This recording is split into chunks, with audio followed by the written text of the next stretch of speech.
नमस्कार मित्रांनो, मराठी कोपरा यूट्यूब चॅनलवर आपलं सहर्ष स्वागत आहे। शेतकऱ्यांसाठी मोठी खुशखबर आहे। सरकारने मंजूर केले आहे तब्बल 18 कोटी रुपये।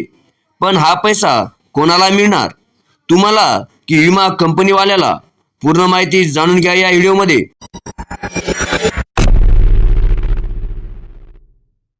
मित्रांनो, खरीप 2022 आणि रब्बी 2022 ते 23 या हंगामासाठी सरकारने तब्बल 18 कोटी 58 लाख रुपये मंजूर केले आहे। हा पैसा दिला जाणार आहे भारतीय कृषी विमा कंपनीला। आता तुम्हाला प्रश्न पडला असेल, हा पैसा शेतकऱ्याला मिळणार का? तर तुम्ही एकदा नीट ऐका। पीक विमा योजनेमध्ये एक नियम आहे, जर नुकसान 110% पेक्षा जास्त झाले असेल तर अतिरिक्त रक्कम राज्य सरकार भरते। यावेळी नुकसान खूप मोठं झालं आहे म्हणून सरकारला ही अतिरिक्त रक्कम द्यावी लागली।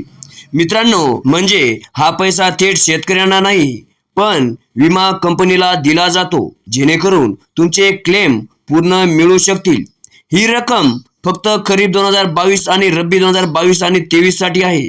दुसऱ्या कोणत्याही हंगामासाठी वापरता येणार नाही। तुम्हाला अजूनही क्लेम मिळाला नसेल तर कमेंट बॉक्समध्ये विमा लिहा, मी तुम्हाला पूर्ण मार्गदर्शन करेन। अशाच सरकारी योजना आणि शेतकरी अपडेटसाठी चॅनलला सबस्क्राईब करा, व्हिडिओला लाईक करा आणि तुमच्या शेतकरी मित्रांना शेअर करायला विसरू नका। धन्यवाद।